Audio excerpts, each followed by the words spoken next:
Política, futebol, assuntos delicados e opiniões divergentes.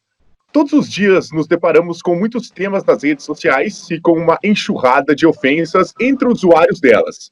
Atualmente é bem raro acontecer um debate com argumentos válidos e lógicos, sem fake news e comportamentos inadequados, os quais podem trazer punições para os responsáveis e muitas vezes eles não fazem nem ideia que isso pode acontecer. Assim, o Reverberando 3 discutirá como a internet se tornou aparentemente aquela terra de ninguém e como as fake news, que são tão presentes no cotidiano, influenciam muitas pessoas que não têm acesso a um conhecimento mais profundo.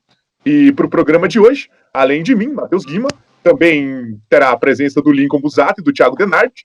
Nós temos a participação do jornalista Marcos Miller e do advogado Erlon Antônio Medeiros, ele que é especialista em direito civil, processual civil e também direito do trabalho. Primeiramente, sejam bem-vindos ao Reverberando e é um prazer tê-los conosco. Boa noite a todos e é um prazer estar aqui também. Então, boa noite a todos. Além do prazer e uma honra também, um agradecimento bastante profundo aí, por ter sido convidado para esse debate, isso é sempre importante, e principalmente enquanto cidadão também, né? Porque quanto mais informação, melhor. Apesar que nós estamos hoje num tempo que algum gênio escreveu, quem não está confuso não está bem informado. E a primeira pergunta, né, que eu faço aos nossos convidados, vou fazer primeiramente, né, para o Marcos, né, que é qual a influência, né, das fake news nos debates, a esses debates mais acalorados que vem acontecendo nas redes. Né? Depois a gente vai falar com o Dr. Erlon também, mas primeiramente, né, pedir para o Marcos a opinião dele, né, sobre qual a influência dessas fake news, dessas notícias, né, fantasiosas, né, nesses debates que vem acontecendo nas redes. Bom, eu quero inicialmente só complementar o pensamento do advogado na fala inicial dele, trazendo uma visão, uma frase do Yuval Harari, que é um autor agora bastante conhecido, né, que ele escreveu diversos livros, best-sellers inclusive, e ele fala que mais importante que ter informação é ter clareza nesse momento sobre que informação é importante, o contexto em que ela está inserida. Então, muito mais do que ter informação, ter clareza nesse momento é fundamental. E o nosso debate aqui, ele é de um tema que aparentemente é paradoxal, porque vivemos a sociedade da informação. Nunca tivemos tanta informação, mas ao mesmo tempo tanta desinformação. A expressão fake news, ela é uma expressão que, digamos assim, ela é recente, mas o que ela significa ou representa, notícia falsa, não é uma coisa nova, né? Se a gente voltar na história, vai encontrar exemplos clássicos de notícias falsas e como isso impactava na sociedade. Isso no século XVI, com os pasquins italianos, no século XVII, com os canards de Paris, e tem também uma passagem clássica no século XIX, na Alemanha, no ano de 1860, especialmente, onde um correspondente chamado Theodor Fontaine escrevia para um jornal de Berlim, supostamente de Londres. E ele narrava fatos, escrevia detalhes, só que ele nunca havia saído de Berlim, mas escrevia como se estivesse em Londres. Então, a questão de fake news ela é histórica, infelizmente ela presente em diversos momentos do jornalismo, mas agora acaba ganhando uma potencialização máxima por conta da internet e também por conta das redes sociais. E elas têm um peso muito grande na nossa compreensão do que seja a realidade, no instante em que um número muito expressivo de pessoas acaba se informando pelas redes sociais, se informando pelos grupos de WhatsApp, na prática estão se desinformando, e isso acaba distorcendo, de alguma forma, a visão que as pessoas têm da realidade. Então, essa questão das fake news tem um peso muito grande no debate, porque acaba distorcendo muitas questões, sim. Você falou que o importante hoje é ter a informação, né? Só que também não adianta ter a informação e não saber o que fazer com ela. E as pessoas, elas estão demonstrando muito isso, né? E eu confesso que eu não sei, eu estava pensando aqui, fazendo algumas anotações, eu não sei se as redes sociais, elas acomodaram as pessoas, né? E aí dá para a gente refletir isso aqui, nós cinco, eu não sei se as redes sociais acomodaram as pessoas ou não, ou elas só, as redes sociais só deixaram mais evidente algo que já existia, né? O Meller citou aí que fake news não é algo novo, e realmente não é. Só que como tudo ficou mais fácil com as redes sociais, espalhar fake news também ficou. Então é uma das consequências, né? Então eu acho que uma reflexão que a gente pode fazer é: será que as redes sociais acomodaram as pessoas ou não? As redes sociais nas nossas vidas só deixaram mais evidente um problema que já existia e que talvez não era tão percebido por todos nós. Não sei o que vocês acham aí, o Erlon, Guima, Lincoln. Então, ouvindo o Meller falar sobre esses eventos históricos aí que representam fake news do passado, me veio à mente também aquela história do Orson Welles, não é? Quando estava narrando uma novela escrita, A Guerra dos Mundos. A Guerra dos Mundos, né? E o pessoal começou a se apavorar em Londres, lá, gente pensando que realmente havia uma invasão de extraterrestres. E também me veio muito presente a ideia de que as fake news, como ele muito bem disse, não é, sempre existiram. Desde, talvez, concomitante à criação da linguagem, houve a história, e as histórias falsas, né? Mas nem sempre com um intuito ruim, um intuito para se beneficiar ou beneficiar alguém do seu interesse ou para prejudicar. Às vezes as fake news elas vêm para entreter mesmo, não é? Como acho que até extinto o site, o Sensacionalista, que existia, não é? Eles passavam ideias, notícias como se fossem verdades, mas tão absurdas, a ideia era divertir mesmo, né? Uhum. E isso então fake news, assim, não necessariamente é uma coisa para o mal, não é? Elas existiram desde sempre, só que às vezes com um intuito bom, um intuito de diversão, um intuito até próximo disso, mas sem uma ideia de prejuízo como nós estamos vivenciando hoje, não é? Se descobriu nisso, até por conta da facilidade de comunicação, a facilidade de informação, um meio para conseguir fins ilícitos, às vezes mais graves, como injuriar alguém, como cometer crimes, enfim, outros para fins eleitorais, até para outras finalidades, enfim, que assim não são bem vistas, não é? Ou para objetivo ilícito direto mesmo. E assim, no outro sentido, eu acho que, e eu comparo isso, se me perdoem, ao cartão de crédito, né? Quando você vai comprar alguma coisa, você usa o seu cartão de crédito, você não sente a dor de gastar o dinheiro, porque parece que você não está pagando algo naquele momento. Só sente quando vem a fatura, né? Só sente quando vem a fatura, daí você lembra e se arrepende, mas naquele momento você paga. Então aqui, ó, as fake news e essa... Principalmente os grupos do WhatsApp aqui no Brasil, que são os mais utilizados ali, como também o Meller citou, e assim, com perfeita propriedade, né? A pessoa está atrás ali do celular, está longe do outro. Então, você ofender, você cometer, enfim, qualquer tipo de injúria, difamação, etc., é mais fácil. Se você está na frente da pessoa, você fica com aquele temor também, né? Aquela dor de poder eventualmente ter uma reação imediata. E isso, de novo, né, que aqueles grupos com finalidades espúrias assim, maiores do que isso, com um objetivo maior, acabam também se valendo disso, desse pseudo-anonimato que existe nessas mídias sociais e etc. Eu acho que essa questão da força da fake news, eu acho que ela começou a ter...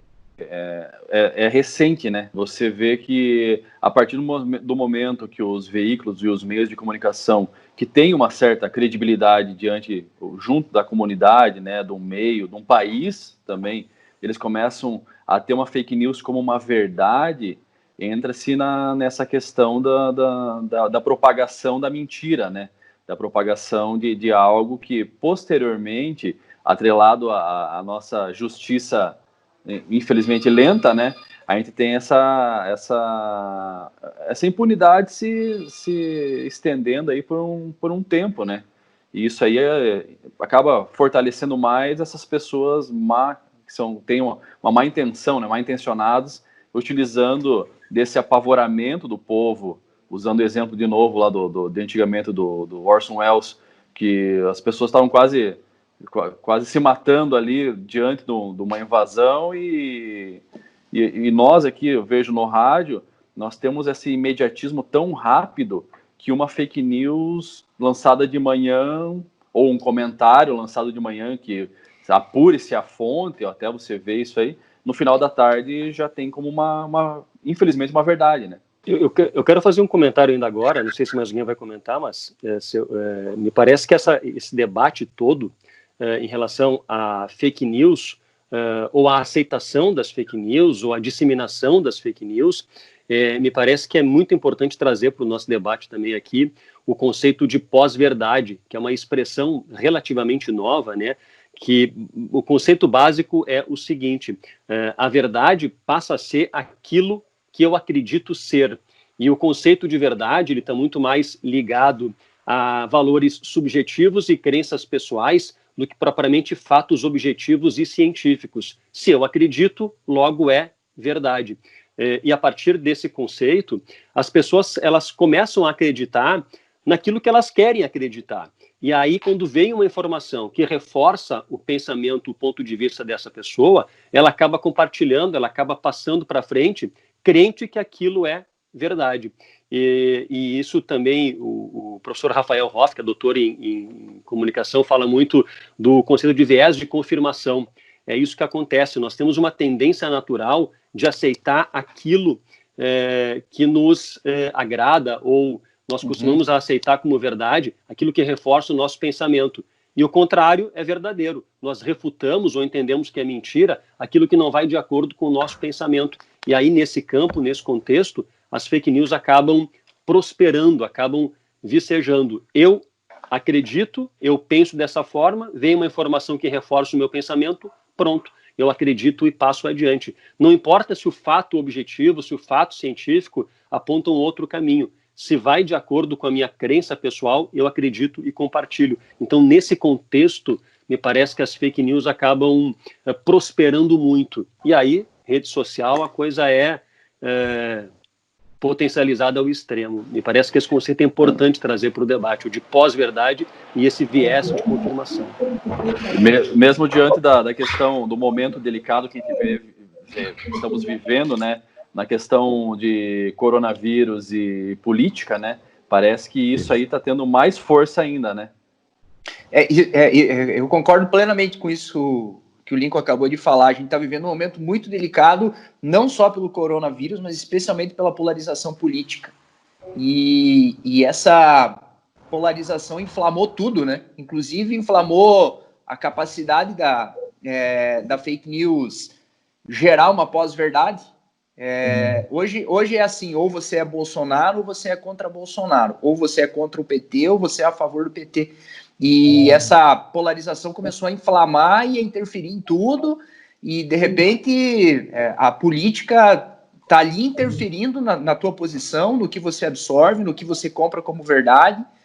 Daqui a pouco a tua posição política ela está bloqueando a tua atitude de buscar uma checagem para saber se aquela informação é verdadeira, né? Então, só para fazer um adendo aí no que acrescentar ao que o Lincoln disse, que realmente o momento é muito delicado, mas não pela pandemia, pelo distanciamento social, mas eu acho que ele é delicado ao extremo, assim, por conta dessa polarização, né? Dessa questão política que meio que fez com que a maioria das pessoas deixasse de raciocinar com um pouquinho mais de cuidado, de capacidade, né? Fala aí, Guima, que a gente começou a falar aqui e roubou a tua vez de refletir sobre essa primeira parte aqui. Cara, então é o seguinte, eu acho que tudo começou, essa disseminação maciça das fake news, quando o público ganhou o poder de criar o conteúdo. Antigamente, o pessoal só recebia o conteúdo. Ele recebia conteúdo da rádio, ele recebia conteúdo da televisão, ele recebia conteúdo de jornais, mas ele não tinha o poder de criar o conteúdo.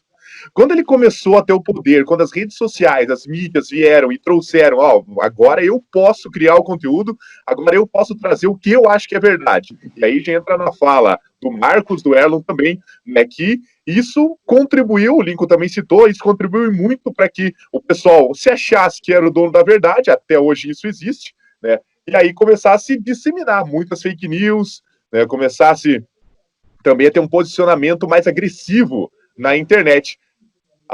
O Erlon falou do sensacionalista, ele ainda tá no ar e muitas vezes é usado pelo happy hour aqui, inclusive, para a gente brincar com alguns assuntos que estão discussão. Só lembrando também que o termo fake news, né, ele voltou à tona em 2016, na eleição norte-americana, né, do Donald Trump com a Hillary Clinton, e naquela ocasião, né, o Trump se elegeu e depois, né, a imprensa internacional, né, foi atrás, uma empresa especializada, né, identificar uma série de sites com conteúdos duvidosos. E a maioria das notícias explorava conteúdos sensacionalistas envolvendo, né, principalmente a adversária dele, a Hillary Clinton. Então foi a partir de 2016 que voltou à tona esse termo das fake news. Ô, Erlon, deixa eu, até para a gente não perder aqui aquele norte inicial, nós estamos no meio de um momento em que o Supremo está investigando, né? Tem uma frente de investigação e uma estrutura organizada de divulgação de fake news. Sem entrar no mérito político, eu não vou entrar no mérito político, mas se vocês quiserem também não é um problema, a gente pode falar do que quiser aqui, mas a minha pergunta divulgar fake news, publicar fake news de alguma forma, isso pode ser considerado um crime? Existe alguma caracterização legal que pode gerar uma responsabilização para a pessoa que começa a propagar aí alguma coisa sem ter a certeza da procedência dessa informação? Veja, isso é debatido muito, né?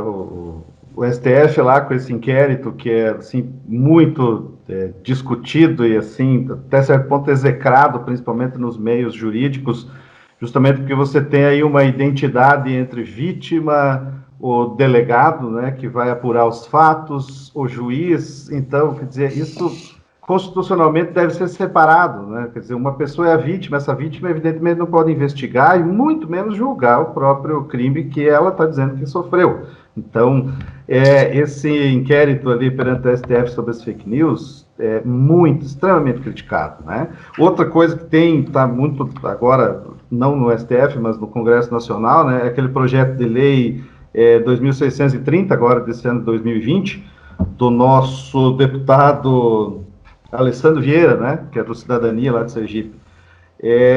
A confusão que se faz nos conceitos do que é opinião e do que é efetivamente um crime, não é?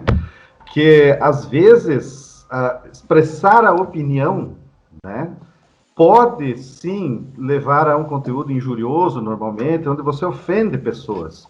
Só que, quando você está apenas divulgando um fato e fazendo uma análise sobre ele, sem incluir nenhuma dessas tipificações, que eu já vou falar quais são especificamente, não é?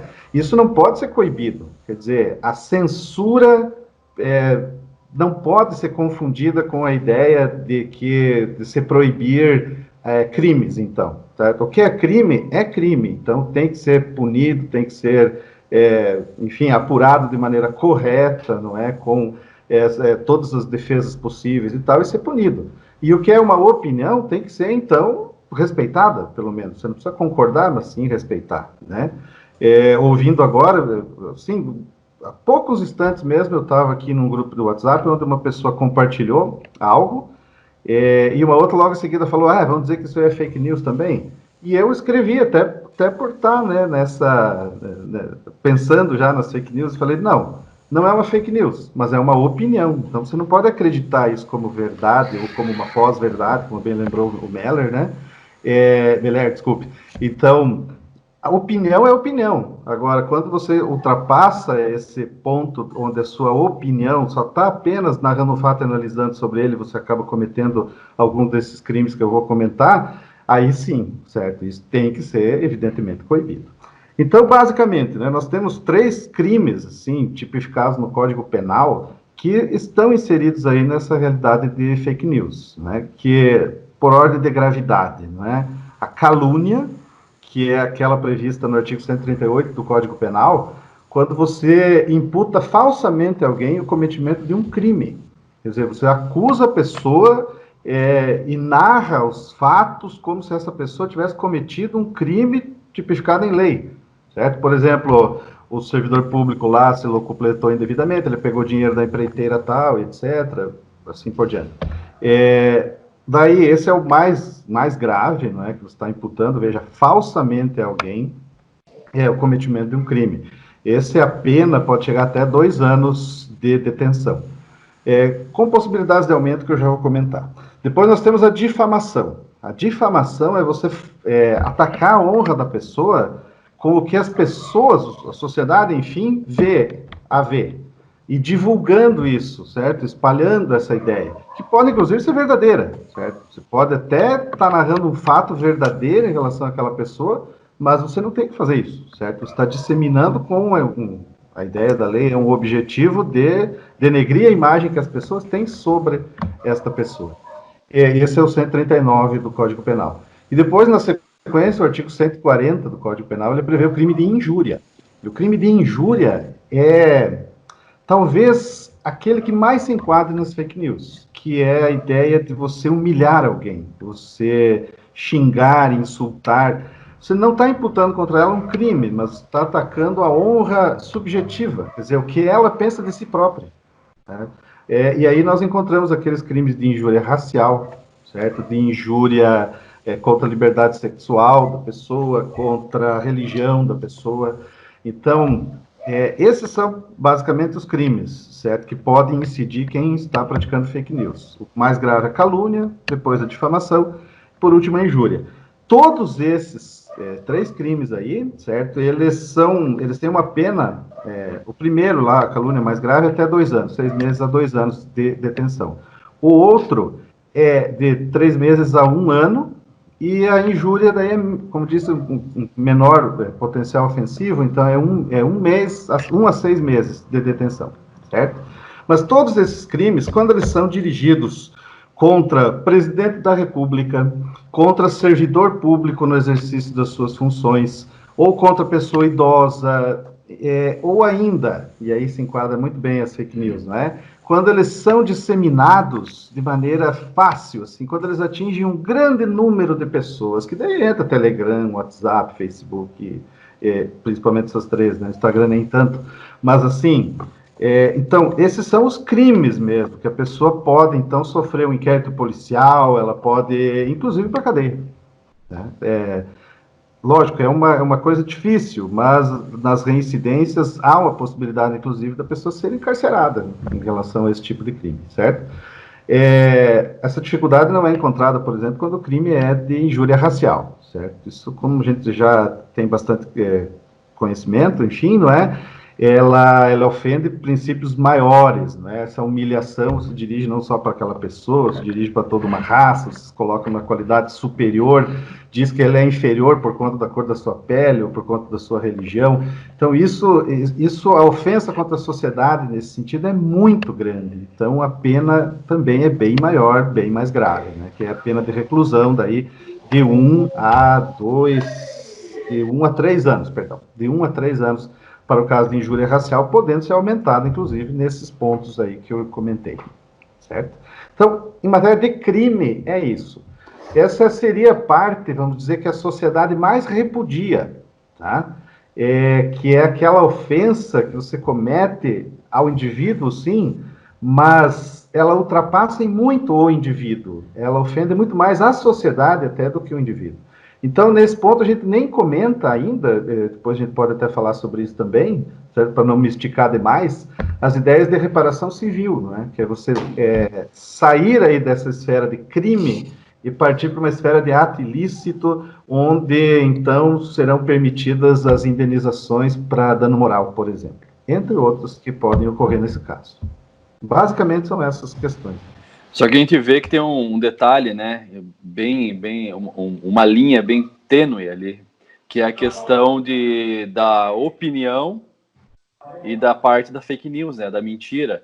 Então, muitas vezes, essas mentiras, essas fake news estão se amparando numa opinião velada, né? Perfeito.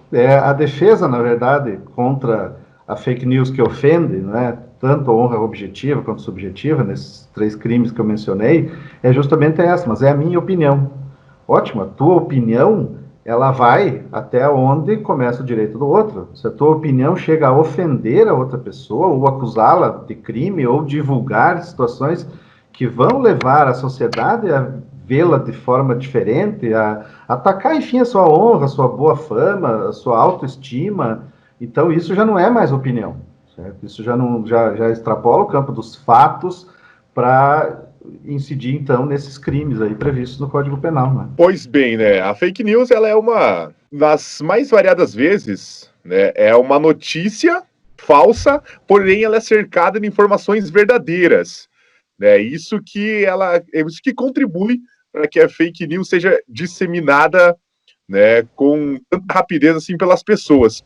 Um caso, por exemplo, a gente falou dos crimes que podem ser cometidos, mas um caso que ficou muito conhecido, né, de fake news, foi o da dona de casa Fabiane Maria de Jesus. Isso aconteceu em 2014. O que aconteceu? Essa mulher morreu, ela foi espancada por dezenas de moradores de Guarujá. E a revolta dos moradores foi em virtude de informações publicadas em uma rede social com um retrato falado de uma possível sequestradora de crianças para rituais de magia negra. O que aconteceu? Ela foi confundida com a criminosa e acabou linchada pelos moradores. E tudo isso começou com uma fake news espalhada num portal de notícias do Guarujá. A pergunta que eu faço para o Marcos, né, fala assim, para as pessoas, como identificar uma fake news, Marcos? Como separar o que é verdade do que é mentira nas redes sociais? Me parece que a primeira questão é usar uma atitude, digamos assim, de um filósofo, de questionar sempre, de trabalhar sempre com o porquê, e não se contentar, por exemplo, com a primeira informação que chega. Até essa semana, inclusive, quando dei alguma lida em um material, encontrei uma pesquisa, um estudo que foi feito pelo Nielsen Norman Group, e ele apontou, isso foi em 2013, mas não deve estar muito desatualizado, ele apontou que 81% das pessoas, elas ficam no título de uma notícia. Apenas 71% dos leitores finalizam o primeiro parágrafo e 63% param no terceiro, e somente 32% dos leitores chegam no quarto parágrafo. Me parece que é uma leitura muito superficial e muito rápida, né? Esse mundo contemporâneo, esse mundo moderno, a gente tem pressa para tudo. Ninguém mais quer perder tempo lendo um texto mais profundo, ninguém quer perder tempo lendo uma obra mais completa, ninguém quer perder tempo lendo o livro, todo mundo quer o resumo, quer a sinopse, e aí as fake news, elas acabam percebendo essa estratégia também, e elas são montadas com um título muito chamativo, onde a pessoa se contenta apenas com a chamada, apenas com o título, não lê todo o texto, não se preocupa com o detalhe, de quando é esse texto, quem produziu o texto, por que está chegando até mim esse texto. Então o questionamento central é exatamente esse, ter essa postura de filósofo, de questionar, de não aceitar, de buscar outras fontes e não aceitar aquilo que passam para ti, especialmente por rede social e por grupo de WhatsApp. Me parece que essa é a questão central, ter essa postura de questionamento, de comparação, de ir a fundo e também de ler toda a matéria. É muito comum as pessoas receberem uma notícia e saírem compartilhando com base apenas no título, sem ler, por exemplo, toda a matéria. Então, questionamento é fundamental nesse momento.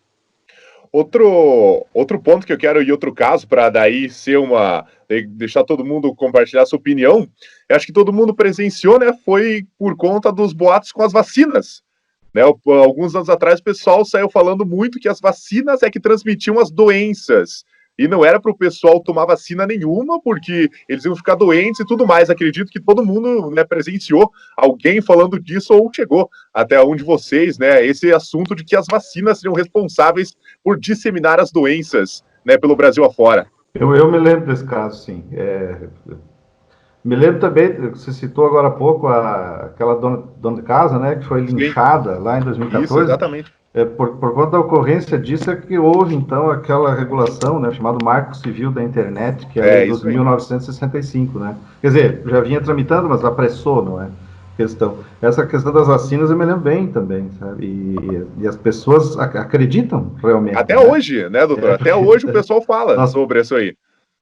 Nós temos, assim, eu ouço assim, bastante isso, falar, não vou tomar vacina de gripe porque eu vou ficar gripado, não quero ficar gripado. Exato. Mas isso é interessante também, que não tem, é independente de camada social, né?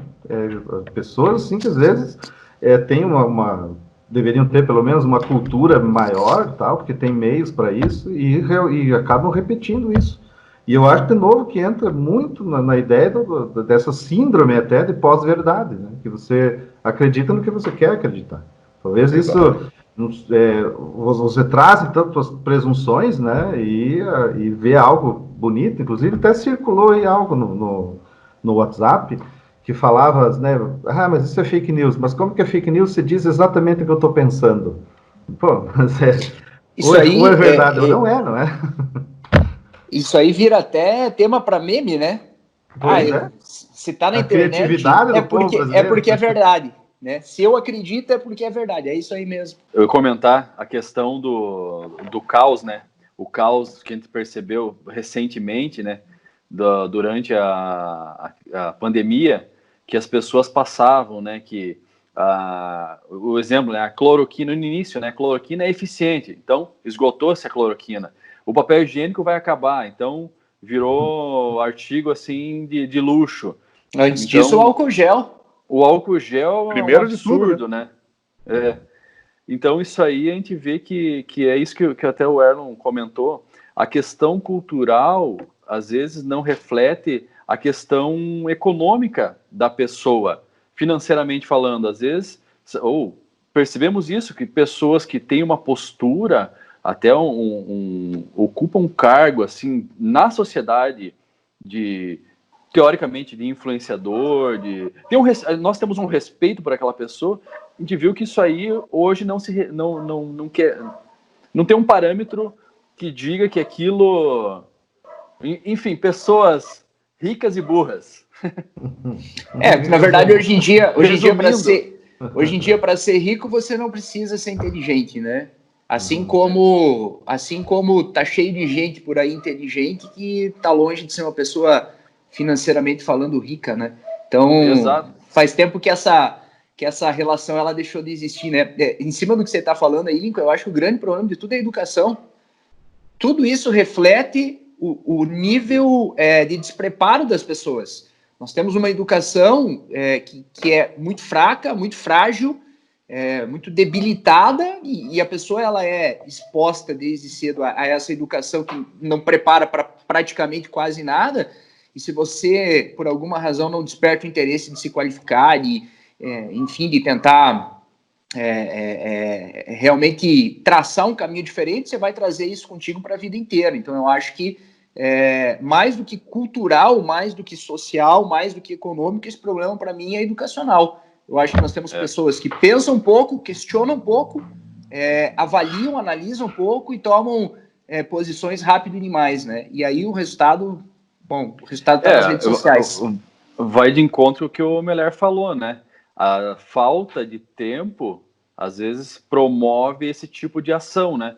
Da gente não buscar... A gente está tão imediatista hoje que a gente acaba não buscando a fonte daquilo, ou não lendo a notícia toda, trazendo a informação na íntegra, e acaba passando só um pedacinho da notícia, só um pedacinho da informação, a qual tem uma interpretação totalmente errônea, né? Então... Quem nunca, né? Quem nunca passou uma noticiazinha que não fosse bem aquilo? Uma mentirinha branca. Exato, a mentira. Eu acho, falando, desculpe interromper, falando da cloroquina, agora me veio na cabeça, né, a ideia de que muitas pessoas, quer dizer, se o presidente fala bem da cloroquina, então a cloroquina é boa. Quer dizer, mas o presidente, ele não tem informação para falar bem da cloroquina. Exatamente. Não tem como dizer isso. Então, por que você não busca a informação de onde ela pode vir de maneira adequada e clara? Né? Isso é só um exemplo, por causa da citação da cloroquina aqui, que me veio em mente agora. Sabe o que eu queria perguntar? Vou cortar a frente aí do Lincoln e do Guima. E aí a pergunta para vocês dois, Erlon e Meller. Eu sou jornalista de formação, hoje já não atuo mais como jornalista, né?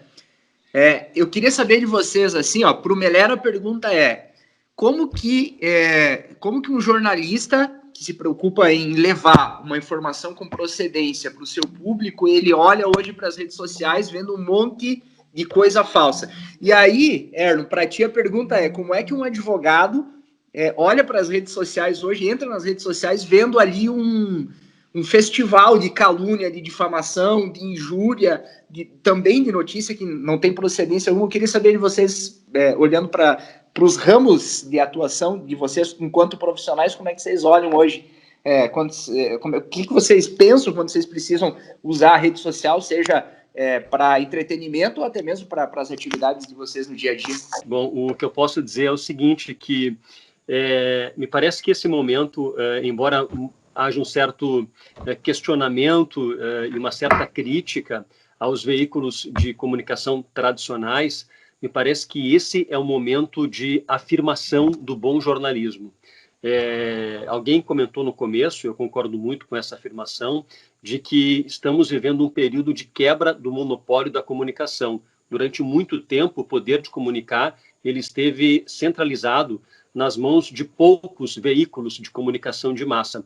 Agora não, com a internet, com as redes sociais, qualquer pessoa tem o poder de comunicar. Com o telefone celular é possível fazer a sua mensagem, a sua visão de mundo chegar em qualquer lugar.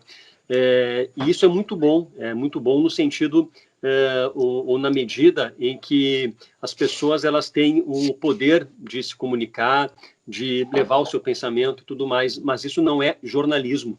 A produção de notícia, ela requer conhecimento, requer preparo, requer domínio de técnicas para a entrevista, para a apuração da notícia, para a produção do texto, que tem o objetivo de se aproximar o mais perto da realidade, embora isso não aconteça, porque o texto jornalístico ele é uma reprodução do real, e nesse momento onde todo mundo consegue postar conteúdo, e isso é bom, mas isso não é jornalismo. Nós temos o dever de resgatar o bom jornalismo, que é uma informação checada, verificada, é uma informação que trabalha com um número maior de fontes, que trabalha no mínimo com o ponto e contraponto. É isso que nós fizemos, e é isso que nós temos que fazer ainda mais agora, onde todo mundo se acha um pouco jornalista e sai postando as coisas por aí. O que nós podemos, de certa forma, dar um grito de alto lá. Nós não temos que entrar nessa loucura da internet, essa loucura das redes sociais, de WhatsApp, de coisa rápida, coisa fácil, coisa... Não, nós temos que fazer o bom jornalismo. Talvez ele não seja consumido pela maioria das pessoas, mas é nosso dever. Eu diria que o bom jornalismo hoje é a tábua de salvação nesse oceano de desinformação e de fake news que nós temos aí. Me parece que o caminho é esse. Nossa, muito feliz com o que você falou agora, Melé, porque vai bem de encontro à minha ideia de informação, que eu até tentei passar rapidamente ali no começo, não é? Quer dizer, a gente tem tanta informação, tem tanta notícia, você acaba não sabendo e ficando totalmente confuso. Só que eu acredito justamente que é essa a ideia, o bom jornalismo feito com responsabilidade, com fontes seguras, quer dizer, o jornalista tem essa responsabilidade profissional e ética de buscar isso. Então, acho que é por aí que a gente vai encontrar mesmo o caminho, a tábua de salvação dentro disso. Agora, para responder direto, Thiago, para mim, em especial, a internet, as redes sociais, as mídias, para mim é um campo muito fértil de colheita de provas, certo? Porque aquele que ofende, aquele que, enfim, comete algum tipo de crime, ou pelo menos viola o direito de alguém a ponto de permitir indenização, essa pessoa é muito vaidosa. E dificilmente ela deixa escondido a sua opinião, deixa escondido o que ela falou, certo? Até protegido por aquele anonimato, principalmente celular, não é? Ela faz questão de manter aquilo no registro, ou até mesmo ostensivamente. Então, o que eu tenho encontrado de provas, assim, para demonstrar em juízo, certo, o que as pessoas vêm cometendo é muito maior do que, assim, provas diretas, muito maior do que uma pesquisa pericial aí em computadores, que já aconteceu. Mas, assim, o número é, assim, praticamente inexpressivo frente às outras, assim, que estão escancaradamente colocadas lá, como se a pessoa protegida pelo anonimato da tela, ela não fosse sofrer nenhum tipo de sanção. Então é justamente aí que você encontra essas coisas, certo? A vaidade da pessoa que quer ofender o outro. Eu quero perguntar para o Erlon, primeiro, Erlon, o que as vítimas de difamação, ou seja, calúnia, injúria, nas redes sociais, elas podem fazer para ter uma recuperação judicial quando elas se sentirem vítima de uma fake news? Aqui é importante a gente fazer uma diferenciação, se vocês me permitem. Se eu me delongar demais, vocês me cortem aí, por favor, tá? Porque é mania da gente na tribuna só acabar falando demais. Então, esse aspecto criminal das fake news, lógico, tem uma relevância muito grande, mas, normalmente, a vítima, ela se sente insatisfeita com o resultado dessa persecução penal ali, que chega ao fim de punir o seu ofensor. Porque a função do direito penal, enfim, dessa estrutura penal do Estado, ela não é satisfazer o cidadão vítima, é satisfazer o Estado, é satisfazer a sociedade como um todo. Quer dizer, você não pode caluniar as pessoas, porque senão você vai sofrer uma sanção. Então isso, claro, estou sendo simplista aqui, né? Os penalistas vão se arrepiar com o que eu estou dizendo, né? Mas estou sendo simplista no sentido assim que a vítima não interessa no primeiro momento ali para a ideia do direito penal. O que se quer é mostrar para a sociedade como um todo, olha, se vocês cometerem esse tipo de conduta, vão ser punidos dessa forma. E a lei, vocês sabem, é branda em muitos casos, certo? Tem razão para ser assim, uns concordam, outros não, enfim, tá? Mas muitas vezes chega, sei lá, eu já ouvi isso de clientes, né? Pois é, doutor, mas e agora? Certo? Cheguei lá, achei que o juiz ia estar do meu lado, achei que o promotor ia estar do meu lado, e na verdade a pessoa que me ofendeu pagou uma cesta básica e saiu de lá dando risada. E agora? Tá? Então, o juiz não está do lado de ninguém, o juiz é imparcial, e ele está lá para cumprir a lei. Conforme os fatos lhe forem narrados, ele verifica a existência de crime, através do seu livre convencimento motivado, que se diz, e vai aplicar a pena. O promotor também não está do lado da vítima, diretamente, ele está do lado da sociedade, né? Como, inclusive, advogado da sociedade, para mostrar, então, para esta pessoa que ele vai ser punido por ter ofendido, cometido um crime que está previsto em lei. Né? Então, para a reparação da pessoa em si, há que se sair do direito penal e ir para o direito civil. Lá no direito civil, então, que nós temos as indenizações, efetivamente, por dano moral, por exemplo. Certo? O dano moral se diz compensável, porque não tem como você reparar algo que foi feito, certo? Se a pessoa foi ofendida, injuriada, caluniada, difamada, não importa, se ela foi ofendida, isso não volta mais, aconteceu já no tempo. Então, o que se pode fazer para ela depois é uma compensação, ou seja, um valor financeiro que vá compensar, enfim, ó, eu sofri um dano, mas tudo bem, eu ganhei um dinheiro que vai me permitir uma viagem, que vai me permitir um agrado, enfim.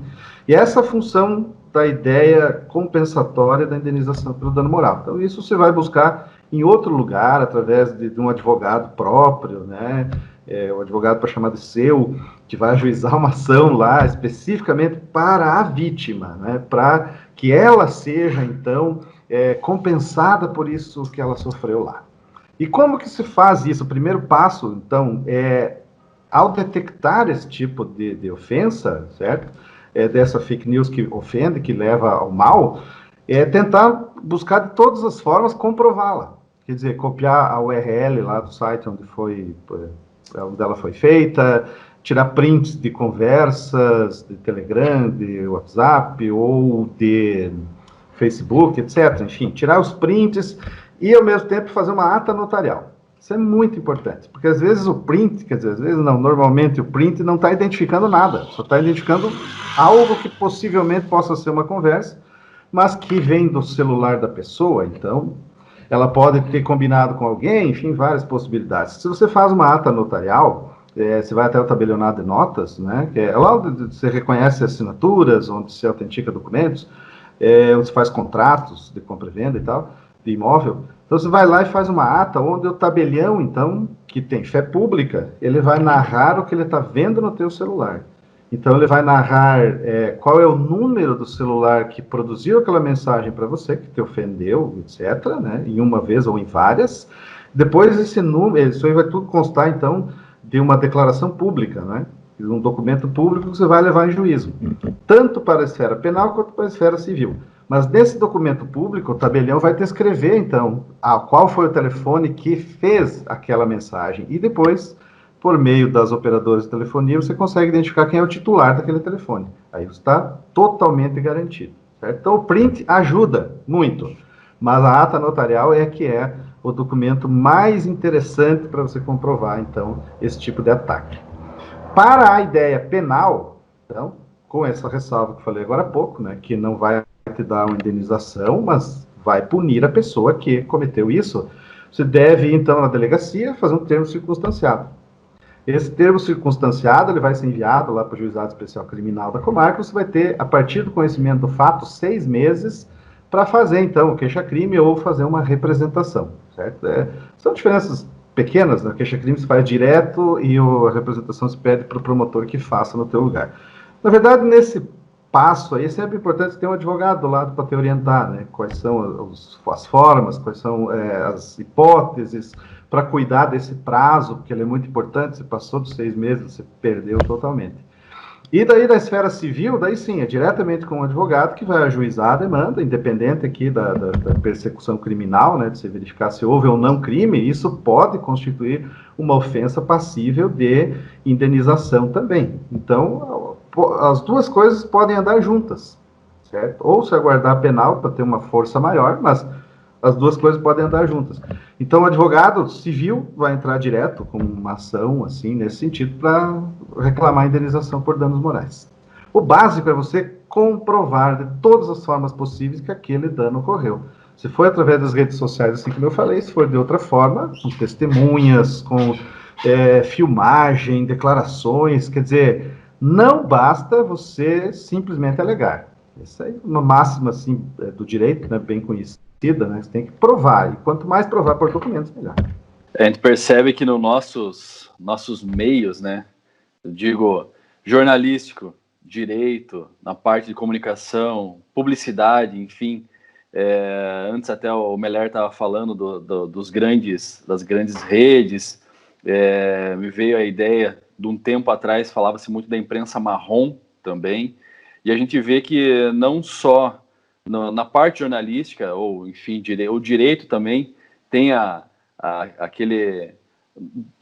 não digo assim, me perdoe a expressão, mas a arte de enganar, ou a arte de convencer o júri ou o juiz de que aquilo é uma verdade, ou até mesmo a parte da publicidade, de que a questão de que aquilo é muito mais válido, enfim, entendendo? Mas assim, aquele produto é muito melhor que tal, ou aquele serviço, eu acho que constantemente a gente sempre está rodeado de fake news. Por isso a gente prega justamente essa questão, né? Esse debate veio para a gente trazer, compartilhar informações, experiências nossas aqui, e também ressaltar a importância, né, de quem está assistindo ele, de estar buscando essa fonte. A gente percebeu que isso aí é uma questão muito grave, até a pós-verdade que o Meller falou, que é muito importante, que é tão novo isso para nós aqui, de uma forma diferente, mas a importância, né? A importância de sempre a gente estar procurando buscar a verdade, buscando a fonte correta, e também a maneira como a gente expõe, né, essa inverdade ou essa opinião nossa, né? Acima de tudo, com responsabilidade, né? O ideal seria que todos assumissem a responsabilidade que tem quando compartilha qualquer coisa na rede social, ou até mesmo quando emite uma opinião, por mais simples que ela possa parecer. Quando eu coloco pro receptor de fake news fazer o exercício de questionamento, né, de reflexão, o mesmo vale para o discurso jornalístico dos meios tradicionais, porque não dá para imaginar que o discurso jornalístico ele é um discurso da verdade plena. O texto jornalístico, seja ele publicado no jornal impresso, seja ele no texto radiofônico, que é lido ali pelo repórter de rádio, ou o texto que vai para a internet, ou o texto que vai na TV, ele não é a verdade absoluta, ele é uma reconstrução do real. E aí nós temos que também, no discurso jornalístico, fazer questionamentos, perguntar para si, na hora que está consumindo, o que não foi dito nessa matéria ou naquela outra, por que essa fonte foi ouvida e por que a outra fonte não foi. Tão importante quanto ler, ouvir e também perceber aquilo que está sendo divulgado e aquilo que não está sendo divulgado. Então, não se trata de dizer que o discurso jornalístico é sempre verdadeiro e aquilo que se compartilha nas redes sociais não é verdadeiro. Não é isso. É a gente, enquanto receptor, fazer esse questionamento de tudo que está sendo dito e sendo colocado. E a gente, como jornalista, ter como norte a busca de uma reconstrução do real mais perto possível da realidade. É mais ou menos como o que Amaral traz em termos de objetividade jornalística. É impossível, mas tem que ser o nosso norte. Eu acho que dentro desse, me permite, claro, à vontade. Desses conceitos, né, eu estava imaginando a ideia que é muito propalada hoje do tal do mimimi, né, que as pessoas, não posso falar nada porque alguém se ofende, né. Eu acho que a gente saiu de uma sociedade onde nada ofendia, ou melhor, ofendia, mas as pessoas ofendidas não tinham voz, não tinham mais como buscar, enfim, uma reparação ou que cessasse, pelo menos, a ofensa, né? E a partir do momento que se abriu essas possibilidades, se abriram, então houve, lógico, um extrapolamento. Então, realmente, em alguns casos, assim, me parece uma hipersensibilidade, não é? Mas essa hipersensibilidade é necessária, acredito eu, num momento, para que a gente depois consiga reduzir a níveis normais. Quer dizer, no primeiro momento tudo seja proibido, para depois ver o que possa ser permitido. Lógico, eu estou sendo, de novo, simplista aqui, não é? E daí, quando você pensa, então, do outro lado, quer dizer, mas eu não posso falar nada, né? Não, você pode falar, você pode emitir sua opinião tranquilamente, mas, assim, tente perceber do outro lado se você não vai cometer qualquer tipo de impropriedade, se você não vai ofender, mesmo que minimamente, alguém. Faça esse crivo, assim, um hipercrivo, talvez, certo? Para evitar a todo custo qualquer tipo de manifestação que possa ser ofensiva a qualquer tipo de grupo, a qualquer tipo de pessoa. Isso, com o tempo, vai se adaptar, com certeza, certo? Hoje a gente tem, esses mecanismos vieram muito rápido, nós não sabemos como lidar com eles, não é? Então, essa pandemia acelerou muitos deles, por exemplo, esse que a gente está aqui agora usando, né? Normalmente a gente estaríamos todos no mesmo estúdio, talvez, debatendo essa ideia, né? Então, esses mecanismos todos vieram muito rápido e nós não sabemos lidar. Então, talvez seja um momento de hipersensibilidade, de hipercuidado com tudo, para até nos aprimorarmos, até nos amoldarmos, aí sim a gente conseguir ouvir melhor, falar melhor, sem ofender, sem ser ofendido, sem se sentir ofendido, e assim sucessivamente. E, de novo, a imprensa, nesse sentido, tem um papel fenomenal. É daí que pode vir, então, essa informação para que as pessoas possam, então, compreender essa nova realidade que está diante delas. Nem é tão nova assim mais, mas dado que esses mecanismos não estão sempre ao acesso de todos, né, e com pessoas mal intencionadas, etc., então isso vai acabar se adaptando um dia. Mas para isso a gente precisa, num determinado momento, que é agora, certo, ter esse crivo mais acentuado. Perfeito, então a gente está chegando já a 1 hora de bate-papo, né? O assunto é bom, né? E renderia, né? Ainda acho que mais 1 hora de muita discussão, né? Tem assuntos que a gente ainda não abordou, mas, né? Para não ficar tão longo assim o nosso podcast, a gente vai encerrar agora. Eu quero agradecer muito a presença do Marcos, agradecer muito a presença do Erlon também, né? Obrigado por compartilhar os conhecimentos de vocês, né? Muito obrigado mesmo. Estão abertas as considerações finais aí. Então, mais uma vez, só tenho a agradecer imensamente, assim, de forma pessoal, pelo convite, pela oportunidade de estar aqui debatendo com vocês. Aprendi muito, saio daqui bem satisfeito por ver que, assim, muitas ideias que eu tinha, vocês já compartilham, e outras que vocês me deram aqui hoje também, certamente me engrandeceram. E, novamente, como cidadão, certo, por aí mesmo, essa imprensa, essa forma que a gente quer ver a informação passada para as pessoas, com responsabilidade e com esse compromisso de bem informar, adequadamente, de forma clara.